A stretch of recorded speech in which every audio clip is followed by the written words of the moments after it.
ഈശോ മിശിഹായിൽ ഏറ്റവും സ്നേഹം നിറഞ്ഞ മാതാപിതാക്കന്മാരെ, പ്രിയ സഹോദരി സഹോദരന്മാരെ, കുഞ്ഞുമക്കളെ, എല്ലാവരെയും ഒത്തിരി സ്നേഹത്തോടു കൂടെ ഗുഡ്നസ് ടി വിയുടെ ഡിവൈൻ വോയിസ് വചന ശുശ്രൂഷയിലേക്ക് ഏറ്റവും സ്നേഹത്തോടെ സ്വാഗതം ചെയ്യുകയാണ്. നോമ്പ് കാലത്തിലെ ഈ ദിനത്തിൽ ദൈവത്തിൻ്റെ വചനം ശ്രവിക്കുവാനായിട്ട് നാം ഓരോരുത്തരും അണഞ്ഞിരിക്കുകയാണ്. ദൈവകൃപയുടെ വചനത്താൽ നിറയപ്പെടുവാനും ദൈവാനുഗ്രഹത്തിൻ്റെ ശക്തി സ്വന്തമാക്കുവാനും നോമ്പിൻ്റെ കണ്ണീരോടും നോമ്പിൻ്റെ വിലാപത്തോടും അതിലേറെ ആത്മാർത്ഥതയോടും കൂടെ പ്രാർത്ഥിക്കുവാൻ നാം അണഞ്ഞിരിക്കുന്നു. ദൈവസന്നിധിയിൽ നമ്മുടെ ജീവിതങ്ങളെ നമുക്ക് സമർപ്പിക്കാം. നോമ്പിൻ്റെ ഇന്നേ ദിനം ദൈവാനുഗ്രഹപൂർണമാകാനായിട്ട് ദൈവവചനത്തോട് ചേർത്ത് വെച്ചുകൊണ്ട് നമ്മുടെ ജീവിതത്തെ നമുക്ക് ധ്യാനിക്കാം. തിരുവചനം ശ്രവിക്കാനായിട്ട് നമ്മെ തന്നെ ഒരുക്കാം. വിശുദ്ധ മർക്കോസ് അറിയിച്ച നമ്മുടെ കർത്താവ് ഈശോ മിശിഹായുടെ പരിശുദ്ധ സുവിശേഷം അധ്യായം 14 വാക്യങ്ങൾ 27 മുതൽ. യേശു അവരോട് പറഞ്ഞു, നിങ്ങൾക്കെല്ലാവർക്കും ഇടർച്ചയുണ്ടാകും. ഞാൻ ഇടയനെ അടിക്കും, ആടുകൾ ചിതറിപ്പോകും എന്ന് എഴുതപ്പെട്ടിരിക്കുന്നു. ഞാൻ ഉയർപ്പിക്കപ്പെട്ടതിന് ശേഷം നിങ്ങൾക്ക് മുൻപേ ഗലീലിലേക്ക് പോകും. പത്രോസ് പറഞ്ഞു, എല്ലാവരും ഇടറിയാലും ഞാൻ ഇടറുകയില്ല.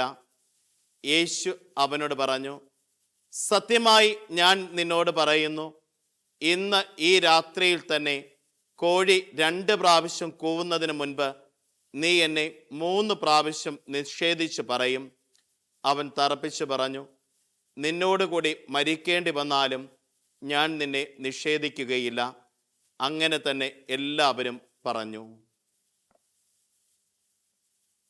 ഈശോ മിശിഹായിൽ ഏറ്റവും സ്നേഹം നിറഞ്ഞ പ്രിയമുള്ളവരെ, നാം ഇന്ന് വായിച്ചു കേട്ട തിരുവചന ഭാഗം പത്രോസ് ഗുരുവിനെ നിഷേധിക്കുന്നതിന് മുൻപുള്ള തിരുവചന ഭാഗമാണ്. ഈ തിരുവചന ഭാഗത്ത് നമ്മൾ കണ്ടുമുട്ടുകയാണ്. ഈശോനാഥൻ പറയുകയാണ്, നിങ്ങൾക്കെല്ലാവർക്കും ഇടർച്ചയുണ്ടാകും. കാരണം ഞാൻ ഇടയനെ അടിക്കും, ആടുകൾ ചിതറിപ്പോകും എന്ന് എഴുതപ്പെട്ടിരിക്കുന്നു. നമ്മുടെയൊക്കെ ജീവിതത്തിലും പ്രിയമുള്ളവരെ, ഈ ഇടർച്ചയുണ്ടാകുന്ന വഴികളുണ്ട്, ഇടർച്ചയുണ്ടാകുന്ന സന്ദർഭങ്ങളുണ്ട്, ഇടർച്ചയുണ്ടാക്കുന്ന വ്യക്തികളുണ്ട്. ജീവിതത്തിൽ നാം ഓരോരുത്തരും ഒന്ന് തിരിച്ചറിയാനായിട്ട് സാധിക്കണം. അപ്പോസ്തല പ്രവർത്തനം 8-ാമത്തെ അധ്യായം 22-ാമത്തെ വാക്യം പറയുന്നു, നിന്റെ ഈ ദുഷ്ടതയെക്കുറിച്ച് നീ അനുതപിക്കുകയും കർത്താവിനോട് പ്രാർത്ഥിക്കുകയും ചെയ്യുക. ഒരു പക്ഷേ നിന്റെ എല്ലാ ദുഷ്ടവിചാരത്തിനും മാപ്പ് ലഭിക്കും. വീണ്ടും എഫേസ്യസുകാർക്ക് എഴുതിയ ലേഖനം 4-ാമത്തെ അധ്യായം 30-ാം വാക്യം പറയുന്നു, നിങ്ങളുടെ പഴയ ജീവിത രീതിയിൽ നിന്ന് രൂപം കൊണ്ട വഞ്ചന നിറഞ്ഞ ആസക്തികളാൽ കലുഷിതമനായ പഴയ മനുഷ്യനെ ദൂരെ എറിയുവിൻ. നമ്മുടെയൊക്കെ ജീവിതത്തിലേക്ക് നാം ഒന്ന് നോക്കുമ്പോൾ നമ്മൾ പലപ്പോഴും പറയാറുണ്ട്, എനിക്ക് ഇടർച്ചയുണ്ടാകില്ല, എനിക്ക് തളർച്ചയുണ്ടാകില്ല, എനിക്ക് പതറിച്ച സംഭവിക്കില്ല, ഞാൻ എപ്പോഴും വളരെ സ്ട്രോങ് ആയിരിക്കും, ഞാൻ എപ്പോഴും വളരെ കരുത്തുള്ള വ്യക്തിയായിരിക്കും. ചിലപ്പോഴെങ്കിലൊക്കെ ജീവിതത്തിൽ നാം ഒന്ന് ചിന്തിച്ചു നോക്കണം, നമ്മളും പതറുകയും നമ്മളും വിലപിക്കുകയും ചെയ്യാറില്ലേ? ജീവിതത്തിൽ ഈ നോമ്പ് കാലഘട്ടത്തിലൂടെ നാം കടന്നു പോകുമ്പോൾ നമ്മുടെയൊക്കെ ജീവിതത്തിലേക്ക് തന്നെ നമുക്കൊന്ന് നോക്കാനായിട്ട് ജീവിതത്തിൽ സാധിക്കണം. പലപ്പോഴും നമ്മൾ പറഞ്ഞിട്ടുള്ള വാക്കുകൾ നിറവേറ്റാനായിട്ട്, നമ്മൾ പറഞ്ഞിട്ടുള്ള വാക്കുകൾക്കനുസരിച്ച് ജീവിക്കാനായിട്ട് ജീവിതത്തിൽ നമുക്ക് പറ്റുന്നുണ്ടോ? മാറ്റമെന്ന് പറയുന്നത് ലോകത്ത് അനുനിമിഷം സംഭവിച്ചുകൊണ്ടിരിക്കുന്ന ഒന്നാണ്. മാറ്റത്തിന് അതീതമല്ലാത്തതായിട്ട് ഒന്നും തന്നെ ഇല്ല. ദൈവമെന്ന സത്തയല്ലാതെ മാറ്റത്തിന് അതീതമായിട്ട് ഈ ലോകത്ത് ഒന്നും തന്നെയില്ല. പിന്നെ എന്തിനാ നമ്മൾ ഈ വ്യാജ വാക്കുകൾ പറയുന്നതും നമ്മൾ ആവശ്യമില്ലാത്ത ബലം പിടുത്തങ്ങളൊക്കെ ജീവിതത്തിൽ നടത്തുന്നത്. ചിലപ്പോഴൊക്കെ ഞാൻ ചിന്തിക്കാറുണ്ട്, ഈ വാക്കുകളൊക്കെ അനുസരിച്ച് ജീവിക്കാനായിട്ട് പറ്റുന്നുണ്ടോ? വാക്ക് മുറിപ്പെടുത്തുന്ന ഒന്നാണ്, വാക്ക് സൗഖ്യപ്പെടുത്തുന്ന ഒന്നാണ്. ഇന്നേ ദിവസം നമ്മൾ വളരെ ശക്തമായിട്ട് ധ്യാനിക്കുകയാണ്. എൻ്റെ വാക്കുകൊണ്ട് കഴിഞ്ഞ നോമ്പ് കാലഘട്ടത്തിന് ശേഷം ഇന്ന് വരെ ഞാൻ മുറിപ്പെടുത്തിയവരുണ്ടോ? ഞാൻ തള്ളിക്കളഞ്ഞവരുണ്ടോ? ഞാൻ തള്ളി പറഞ്ഞവരുണ്ടോ? ജീവിതത്തിൽ നാം ഓരോരുത്തരും ഒന്ന് ചിന്തിച്ചു നോക്കണം. നമ്മുടെയൊക്കെ ജീവിതത്തിൽ നാം പറയുന്ന വാക്കുകൾ അനുസരിച്ച് ജീവിക്കുവാനായിട്ട്, വിശുദ്ധിയുടെ വഴിയിൽ സഞ്ചരിക്കാനായിട്ട് ജീവിതത്തിൽ പറ്റുന്നുണ്ടോ? ദൈവത്തിൻ്റെ കൃപ എൻ്റെ ജീവിതത്തിൽ ഈ നോമ്പ് കാലഘട്ടത്തിലേക്ക് ഒഴുകാനായിട്ട് ഞാൻ തടസ്സം നിൽക്കുന്ന അവസ്ഥകൾ ജീവിതത്തിൽ സംഭവിക്കുന്നുണ്ടോ? ജീവിതത്തിൽ നാം ഓരോരുത്തരും നമ്മളിലേക്ക് തന്നെ ഒന്ന് പരിശോധിക്കാനായിട്ട് സാധിക്കണം. പത്രോസ് യേശുവിനോട് പറയുകയാണ്, ആരൊക്കെ നിന്നെ വിട്ടുപോയാലും ഞാൻ നിന്റെ കൂടെ നിൽക്കും. പക്ഷേ ഈശോ പറഞ്ഞതുപോലെ കോഴി 2 പ്രാവശ്യം കൂവുന്നതിന് മുൻപേ അവൻ 3 പ്രാവശ്യം ഈശോയെ നിഷേധിച്ച് തള്ളിപ്പറഞ്ഞു. നമ്മുടെയൊക്കെ ജീവിതത്തിലേക്ക് നാം ഓരോരുത്തരും ഒന്ന് ചിന്തിച്ചു നോക്കണം. നമ്മളിൽ പ്രതീക്ഷ അർപ്പിച്ചിരിക്കുന്നവരുടെ പ്രതീക്ഷയ്ക്ക് ഒത്ത് ജീവിക്കാനായിട്ട് ജീവിതത്തിൽ പറ്റുന്നുണ്ടോ? എൻ്റെ സ്വാർത്ഥതകളുടെ പിന്നാലെ ഞാൻ പരക്കം പായുമ്പോൾ, എൻ്റെ സ്വാർത്ഥതകളുടെ പിന്നാലെ ഞാൻ ഓടുമ്പോൾ, എൻ്റെ ജീവിതത്തിൽ പ്രതീക്ഷ വച്ചിരിക്കുന്നവരുടെ സ്വരത്തിന് എൻ്റെ ജീവിതത്തിൽ പ്രാധാന്യം കൊടുക്കാത്ത അവസ്ഥകൾ ജീവിതത്തിൽ പറ്റുന്നുണ്ടോ? ഞാൻ എൻ്റെ ജീവിതത്തിലുണ്ടായ ഒരു കൊച്ചു സംഭവം നിങ്ങളുമായിട്ട് പങ്കുവെക്കുവാനായിട്ട് ഞാൻ ആഗ്രഹിക്കുകയാണ്. കുറച്ച് നാളുകൾക്ക് മുമ്പ് എൻ്റെ ആശ്രമത്തിൽ എന്നെ കാണാനായിട്ട് ഒരു കുടുംബം വന്നു. ഞാൻ ആ കുടുംബത്തോട് സംസാരിക്കുമ്പോൾ കുടുംബത്തിലെ അമ്മ എന്നോട് പറഞ്ഞു, അച്ഛാ ഇതെൻ്റെ മകളാണ്, ഇത് അവളുടെ 2 മക്കളാണ്. അച്ഛാ ഇവർക്ക് വേണ്ടി ഒന്ന് പ്രത്യേകം അച്ഛൻ പ്രാർത്ഥിക്കണം. ഞാൻ എന്തിനു വേണ്ടിയാണ് പ്രാർത്ഥിക്കേണ്ടത്? അപ്പോൾ എന്നോട് പറഞ്ഞു, അച്ഛാ എത്രയും വേഗം ഇവരുടെ ഡൈവോഴ്സിൻ്റെ കാര്യങ്ങൾ, വിവാഹമോചനത്തിൻ്റെ കാര്യങ്ങളൊക്കെ വേഗം നടക്കാൻ വേണ്ടിയിട്ട് അച്ഛൻ പ്രാർത്ഥിക്കണം. എനിക്ക് ഒട്ടും താല്പര്യമില്ലാത്ത വാക്കുകളിൽ ഒന്നാണ് ഡിവോഴ്സ്, വിവാഹമോചനം എന്നത് കേൾക്കുന്നത്. ഞാൻ ഒരിക്കലും അതിന് നിൽക്കുന്ന ഒരാളുമല്ല. ഞാൻ ഈ പെൺകുട്ടിയോട് പറഞ്ഞു, മോളെ നീ അല്പസമയം പള്ളിയിലിരുന്ന് പ്രാർത്ഥിക്കാം. അമ്മ എന്നോട് പറഞ്ഞു, പ്രാർത്ഥിച്ചൊന്നും നിൽക്കേണ്ട, സമയം കളയാൻ സമയമില്ല, ഞങ്ങൾ കോടതിയിലേക്ക് പോവുകയാണ്, അച്ഛനൊന്ന് വേഗം ഒന്ന് പ്രാർത്ഥിച്ചു വിട്ടേരെ. ഈ മകള് ദേവാലയത്തിലായിരിക്കുമ്പോൾ ഞാൻ ഇവളുടെ അടുത്ത് ചെന്ന് ഇവളോട് സംസാരിക്കാം. ഞാൻ ഇവളോട് ചോദിച്ചു, മോളെ സത്യത്തിൽ ഈ ഡിവോഴ്സ് അങ്ങ് ഒഴിവാക്കത്തില്ലേ? ഒരല്പം സമയത്തെ നീണ്ട നിശബ്ദതയ്ക്ക് ശേഷം ഈ പെൺകുട്ടി എന്നോട് പറഞ്ഞു, അച്ഛാ അമ്മ സമ്മതിക്കില്ല. ഞാൻ ചോദിച്ചു, അമ്മയാണോ നിന്റെ ജീവിതത്തിൻ്റെ തീരുമാനം എടുക്കേണ്ടത്? നീ ഒന്ന് നോക്കിക്കേ, 9 ഉം 7 വയസ്സായ 2 പെൺകുട്ടികൾ നിനക്കുണ്ട്. അപ്പനില്ലാതെ ഇതുങ്ങളെ നീ എങ്ങനെ വളർത്തുമെന്നാണ് പറഞ്ഞത്. 2 പേരും കൂടി വളർത്തിയിട്ടും മക്കൾ വഴിതെറ്റിപ്പോകുന്ന ഒരു കാലഘട്ടത്തിലൂടെയാണ് പോകുന്നത് എന്ന് നീ ഒന്ന് മനസ്സിലാക്കണം. ഇത് ഞാൻ പറഞ്ഞു കഴിഞ്ഞപ്പോഴത്തേക്കും ആ പെൺകുട്ടിയുടെ 2 കണ്ണിൽ നിന്നും ധാരയായിട്ട് കണ്ണീര് ഒഴുകുകയാണ്. ഞാൻ ചോദിച്ചു, എന്താ പ്രശ്നം? എന്താ പ്രശ്നം? ഈ പെൺകുട്ടി എന്നോട് പറഞ്ഞു വെച്ചു, അച്ഛാ ഞാൻ ഏകദേശം 14 വർഷമായിട്ട് ഒരു വിദേശ രാജ്യത്ത് ജോലി ചെയ്യുന്ന വ്യക്തിയാണ്. എൻ്റെ വിവാഹം കഴിഞ്ഞിട്ട് അച്ഛാ 11 വർഷം കഴിഞ്ഞു. എന്നിട്ട് വിവാഹം കഴിഞ്ഞ് ഞാനും ഭർത്താവും കൂടി ഒരുമിച്ച് അവിടെ ആയിരുന്നു. മക്കൾ 2 പേര് ഉണ്ടായി. മക്കളുടെ പഠനാവശ്യത്തിനൊക്കെ ആയിട്ട് നാട്ടിലേക്ക് ഭർത്താവ് തിരിച്ചു വരികയും കുഞ്ഞുങ്ങളെ നോക്കിക്കൊണ്ട് കൃഷിയൊക്കെ ആയിട്ട് വീട്ടിലായിരിക്കുകയും ചെയ്തിരുന്നു. എൻ്റെ അമ്മ ഇടയ്ക്കൊക്കെ ആ വീട്ടിൽ ചെല്ലുമായിരുന്നു. ഒരു പ്രാവശ്യം അമ്മ എവിടെ ചെന്നപ്പോൾ എന്തോ കാര്യത്തിന് ഭർത്താവുമായിട്ട് വാക്ക് തർക്കമുണ്ടായി. ഭർത്താവ് രാത്രിയിൽ തന്നെ അമ്മയെ വീട്ടിൽ നിന്ന് ഇറക്കി വിട്ടു. അമ്മ പറഞ്ഞു, ഇനി എൻ്റെ മകള് നിന്റെ കൂടെ ജീവിക്കില്ല, ഇനി എൻ്റെ മകള് നിന്റെ കൂടെ ജീവിക്കില്ല. അമ്മ എന്നോട് വിളിച്ച് ഒത്തിരി സങ്കടപ്പെട്ടു. ഞാൻ ഭർത്താവിനോട് സംസാരിച്ചു. ഞാനും ഭർത്താവും തമ്മിൽ വാക്കുവാദവും ബഹളങ്ങളുമായി. ഞാൻ എമർജൻസി ആയിട്ട് നാട്ടിൽ വന്നു. കുഞ്ഞുങ്ങളെ കണ്ടു. ഒരു ദിവസം കുഞ്ഞുങ്ങളെയും കൂട്ടിക്കൊണ്ട് ഞാൻ വീട്ടിലേക്ക് പോയി. ഭർത്താവ് വീട്ടിൽ വന്ന് കുഞ്ഞുങ്ങളെ ചോദിച്ചു. ഭർത്താവും എൻ്റെ അപ്പനും അമ്മയെയും ആങ്ങളെയൊക്കെ തമ്മിൽ വാക്ക് തർക്കവും ബഹളവും ഉന്തും തള്ളുമൊക്കെയായി. പോലീസ് കേസായി. ഇന്ന് അത് ഡിവോഴ്സിൻ്റെ വക്കിൽ നിൽക്കുന്നു. ഞാൻ ഈ പെങ്കൊച്ചിനോട് ചോദിച്ചു, മോളെ, ദൈവം ഇത് ആഗ്രഹിക്കുന്നുണ്ടോ? എനിക്കറിയില്ല അച്ഛാ, അവള് പറഞ്ഞു. ഞാനൊരു ജപമാല വെഞ്ചരിച്ച് ഈ പെങ്കൊച്ചിൻ്റെ കയ്യിൽ കൊടുത്തിട്ട് പറഞ്ഞു, മോളെ, നീ ഇവിടെ നിന്ന് പോവുകയാണ്. കോടതി വരാന്ത വരെ നീ ജപമാല ചൊല്ലി തീക്ഷ്ണമായിട്ട് പ്രാർത്ഥിക്കുക. ദൈവാത്മാവ് നിന്നോട് എന്തു പറയുന്നോ നീ അതനുസരിച്ച് പ്രവർത്തിച്ചു. അച്ഛൻ അതേ പറയാനുള്ളൂ. ഏതായാലും ഈ പെൺകുട്ടി ഇപ്രകാരം ജപമാലയും വാങ്ങിച്ച് കുഞ്ഞുങ്ങളെയും കൂട്ടി പോയി. ഞാൻ ആ ദിവസം ഒത്തിരി ഈ ഭവനത്തിന് വേണ്ടി പ്രാർത്ഥിച്ചതാണ്. ഏതായാലും ശരി, വൈകുന്നേരം ഒരു 4:30 ഈ അമ്മയും അപ്പനും കൂടെ എൻ്റെ ആശ്രമത്തിൻ്റെ മുറ്റത്ത് വന്നു.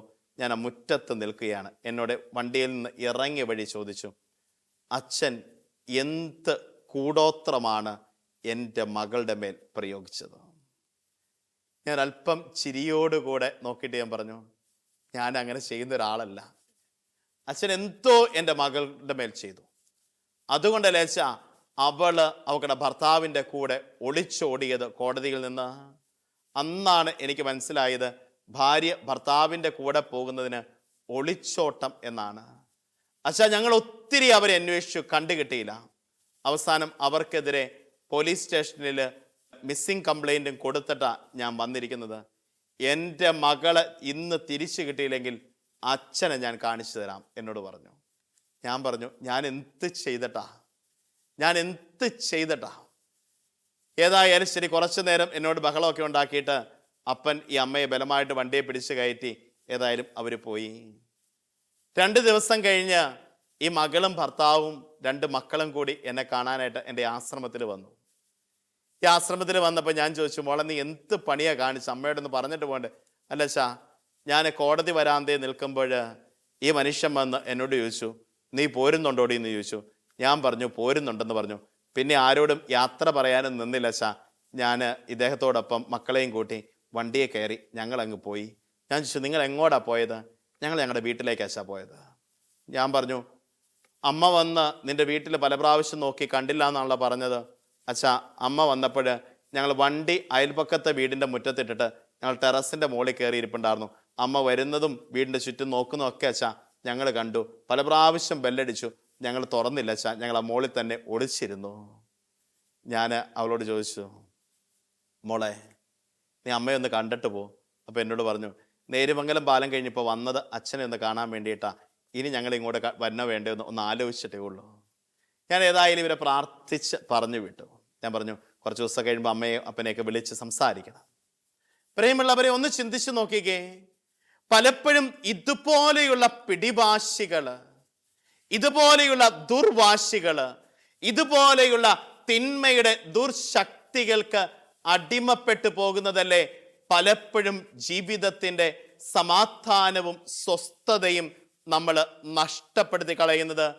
വിശുദ്ധ ലൂക്കായുടെ സുവിശേഷം 13-ാമത്തെ അധ്യായം 3-ാം വാക്യം പറയുകയാണ്, പശ്ചാത്തപിക്കുന്നില്ലെങ്കിൽ നിങ്ങൾ എല്ലാവരും അതുപോലെ നശിച്ചു പോകും. നമ്മുടെയൊക്കെ ജീവിതത്തിൽ നാം ഓരോരുത്തരും ആത്മാർത്ഥമായിട്ടും ചിന്തിച്ചു നോക്കണം. ഒരു വിശുദ്ധിയുടെ വഴിയിൽ സഞ്ചരിക്കാനായിട്ട്, ഒരു ദൈവകൃപയെ സ്വന്തമാക്കുവാനായിട്ട്, ഒരു ദൈവാനുഗ്രഹത്തിന്റെ ശക്തിയിൽ ജീവിക്കാനായിട്ട് ഞാൻ തയ്യാറാണോ? ദൈവം നമ്മളോടൊക്കെ ആവശ്യപ്പെടുകയാണ്, ദൈവ പരിപാലനയിലേക്ക് നീ ഒന്ന് ചേർക്കപ്പെടണം. ദൈവ പരിപാലനയിലേക്ക് നീ ഒന്ന് ചേർക്കപ്പെടണം. ഇടയനെ ഞാൻ തല്ലും, ആടുകളെ ഞാൻ ചിതറിക്കും. അപ്പോൾ ഈ ചിതറിപ്പോകാതിരിക്കാനായിട്ട് എനിക്ക് ജീവിതത്തിൽ സാധിക്കണം. പത്രോസിന്റെ ജീവിതത്തിലേക്ക് നോക്കിക്കേ. പത്രോസ് 3 പ്രാവശ്യം യേശുവിനെ തള്ളിപ്പറഞ്ഞെങ്കിലും അവൻ അനുതപിച്ച് കടന്നു വരികയും അവൻ ശക്തമായിട്ട് ദൈവവചനത്തിന്റെ സാക്ഷിയായിട്ട് മാറുകയും ചെയ്തു. എൻ്റെ ജീവിതത്തിൽ കുറവുകൾ സംഭവിക്കുമ്പോൾ, എൻ്റെ ജീവിതത്തിൽ ഇടർച്ചകൾ ഉണ്ടായപ്പോൾ, ഞാൻ അവയെ ഓർത്ത് കണ്ണീരൊഴുക്കാനും ഞാൻ പശ്ചാത്തപിക്കാനും ദൈവസന്നിധിയിലേക്ക് ജീവിതത്തിൽ തിരിച്ചു വരാനും എനിക്ക് സാധിക്കണം. നിന്റെ പാപം കടും ചുമപ്പാണെങ്കിലും അവിടുന്ന് കഴുകി തൂമഞ്ഞ് പോലെ വെണ്മയുള്ളതാക്കി മാറ്റുമെന്ന് തിരുവചനത്തിലൂടെ ഈശോനാഥൻ നമ്മോട് പറയുകയാണ്. നമ്മുടെയൊക്കെ ജീവിതത്തിലേക്ക് നാം ഓരോരുത്തരും ഒന്ന് പിന്തിരിഞ്ഞ് നോക്കാനായിട്ട് സാധിക്കണം. നോമ്പ് കാലഘട്ടം എന്ന് പറയുന്നത് മെറ്റനോയ, ഒരു തിരിഞ്ഞു നോട്ടം, ഒരു തിരിച്ചു വരവിന് എൻ്റെ ജീവിതത്തിൽ ദൈവം ഒരുക്കി തന്നിരിക്കുന്ന അവസരമാണ്. ദൈവം എന്നെ ഒരുക്കി തന്നിരിക്കുന്ന ദൈവകൃപയുടെ അവസരമാണ്. ഒരു തിരിഞ്ഞു നോട്ടം എനിക്ക് സാധിക്കണം. ഞാൻ മുറിപ്പെടുത്തിയ വാക്കുകൾ, ഞാൻ തള്ളിപ്പറഞ്ഞ വ്യക്തികൾ, ഞാൻ ഉപേക്ഷിച്ച ദൈവാനുഗ്രഹത്തിൻ്റെ നിമിഷങ്ങളെ എനിക്ക് ഒന്ന് അന്വേഷിക്കാനായിട്ട് ജീവിതത്തിൽ സാധിക്കണം. എസെക്കിയേൽ പ്രവാചകന്റെ പുസ്തകം 36-ാമത്തെ അധ്യായം 26-ാമത്തെ വാക്യം പറയുന്നു, ഒരു പുതിയ ഹൃദയം നിങ്ങൾക്ക് ഞാൻ നൽകും, ഒരു പുതിയ ചൈതന്യം ഞാൻ നിക്ഷേപിക്കും. നിങ്ങളുടെ ശരീരത്തിൽ നിന്ന് ശിലാഹൃദയം എടുത്തു മാറ്റി മാംസള ഹൃദയം നൽകും. വചനം വളരെ ശക്തമാണ് നമ്മളോട് സംസാരിക്കുന്നത്. ഒരു മാംസളമായ ഹൃദയം നൽകാനായിട്ട് ദൈവത്തിൻ്റെ ആത്മാവ് ആഗ്രഹിക്കുക. പക്ഷെ അതിനെ സ്വീകരിക്കാനായിട്ട് എൻ്റെ ഉള്ളിലുള്ള കരിങ്കല്ലാകുന്ന കടും ചുമപ്പാകുന്ന ഹൃദയത്തെ എനിക്കൊന്ന് മാറ്റാനായിട്ട് മനസ്സുണ്ടോ? ഈ നോമ്പ് കാലഘട്ടത്തിൽ നാം ഓരോരുത്തരും ഒന്ന് ചിന്തിച്ചു നോക്കണം. ഒരു മാനസാന്തരത്തിൻ്റെ അനുഭവത്താൽ നിറയപ്പെടാനായിട്ട്, ഒരു ദൈവകൃപയുടെ വഴിയിൽ സഞ്ചരിക്കാനായിട്ട് എനിക്ക് മനസ്സുണ്ടോ? നമ്മുടെയൊക്കെ ജീവിതത്തിൽ പ്രിയമുള്ളവരെ, ഈ നോമ്പിൻ്റെ ചൈതന്യത്തിൽ നമ്മൾ നീങ്ങുമ്പോൾ ഒരു ഹൃദയ പരിവർത്തനം സാധിക്കണം. ഒരു ഹൃദയ പരിവർത്തനത്തിലൂടെ കടന്നു പോകാനായിട്ട് ജീവിതത്തിൽ സാധിക്കണം. നമ്മുടെയൊക്കെ ജീവിതത്തിൽ നാം നിഷേധിച്ച അവസ്ഥകളുണ്ട്. ദൈവകൃപയെ നിഷേധിച്ചിട്ടുണ്ട്, ദൈവാനുഗ്രഹത്തെ നിഷേധിച്ചിട്ടുണ്ട്, ദൈവികതയുടെ വാക്കുകളെ നിഷേധിച്ചിട്ടുണ്ട്, ദൈവികതയുടെ വ്യക്തികളെ നിഷേധിച്ചിട്ടുണ്ട്. ഒരു തിരിച്ചുവരവ് സാധ്യമാകണം. ഈ തിരിച്ചുവരവ് സാധ്യമാകണേ ഞാൻ എന്ത് ചെയ്യണം? എൻ്റെ ജീവിതത്തെ തന്നെ ഒന്ന് വിശുദ്ധീകരിക്കാനായിട്ട്, എൻ്റെ ജീവിതത്തിലേക്ക് ദൈവാനുഗ്രഹം കടന്നു വരുന്ന വഴികളിലെ തടസ്സങ്ങളെ ഞാനൊന്ന് എടുത്തു മാറ്റാനായിട്ട് ജീവിതത്തിൽ തയ്യാറാകണം. ജീവിതത്തിൽ തടസ്സങ്ങൾ എടുത്തു മാറ്റാൻ തയ്യാറായില്ലെങ്കിൽ ആ തടസ്സങ്ങൾ എന്നും തടസ്സങ്ങളായിട്ട് നിലനിൽക്കും. ചില പ്രതിബന്ധങ്ങളൊക്കെ ഉണ്ടല്ലോ, നമ്മൾ ഒരു എക്സ്ട്രാ എഫേർട്ടോട് കൂടെ ഒന്ന് എടുത്തു മാറ്റാനായിട്ട് ജീവിതത്തിൽ ഈ നോമ്പ് കാലഘട്ടത്തിൽ നമുക്ക് സാധിക്കണം. ജീവിതത്തിലേക്ക് ഒന്ന് പിന്തിരിഞ്ഞ് നോക്കണം. പുറമേക്കല്ല, അകത്തേക്ക് നോക്കാനായിട്ട് സാധിക്കണം. ഉള്ളിൽ വസിക്കുന്ന ദൈവിക ചൈതന്യത്തിന് സ്വസ്ഥമായിട്ട് സമാധാനമായിട്ട് എൻ്റെ ഉള്ളിൽ വസിക്കാനായിട്ട് സാധിക്കുമോ?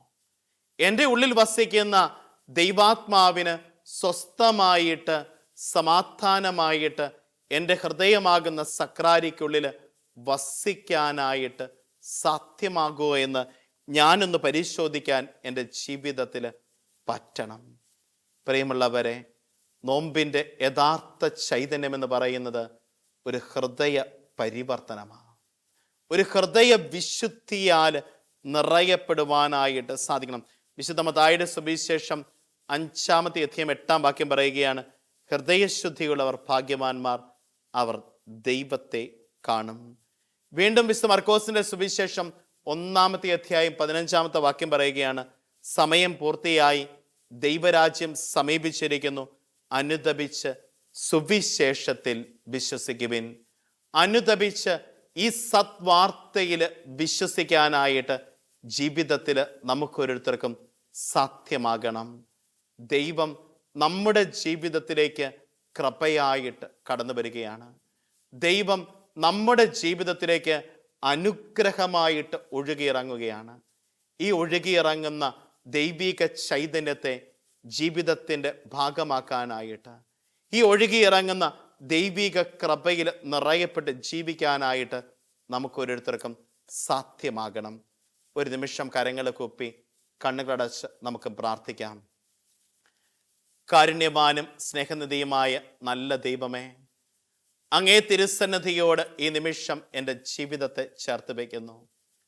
വലിയ നോമ്പിൻ്റെ ഇന്നേ ദിനത്തിൽ ഞാൻ കടന്നു പോകുമ്പോൾ എൻ്റെ ഹൃദയത്തിൻ്റെ ഉള്ളിലേക്ക് ഒന്ന് ആത്മാർത്ഥമായിട്ട് കടന്നു ചെല്ലാനും പരിശോധിക്കാനും, എൻ്റെ ജീവിത വഴികളെക്കുറിച്ച് ഒന്ന് ധ്യാനിക്കുവാനും, തിരുത്തേണ്ടതിനെ തിരുത്തി ദൈവികതയുടെ കൃപയിൽ ജീവിക്കുവാനും എന്നെ അനുഗ്രഹിക്കണമേ. അമ്മേ മാതാവേ, എനിക്ക് വേണ്ടി മാധ്യസ്ഥം യാചിക്കണമേ. നമ്മുടെ കർത്താവ് ഈശോ മിശിഹായുടെ കൃപയും പിതാവായ ദൈവത്തിൻ്റെ സ്നേഹവും പരിശുദ്ധാത്മാവിൻ്റെ സഹവാസവും നാം എല്ലാവരോടും കൂടെ ഉണ്ടായിരിക്കട്ടെ, ഇപ്പോഴും എപ്പോഴും എന്നേക്കും. ആമേൻ. ഈശോ മിശിഹായിൽ സ്നേഹം നിറഞ്ഞവരെ, വലിയ നോമ്പിൻ്റെ ഇന്നേ ദിനത്തിൽ എല്ലാവർക്കും എല്ലാവിധ പ്രാർത്ഥനാശംസകളും നേരുന്നു. ദൈവം എല്ലാവരെയും സമർത്ഥമായിട്ട് അനുഗ്രഹിക്കട്ടെ. ആമേൻ.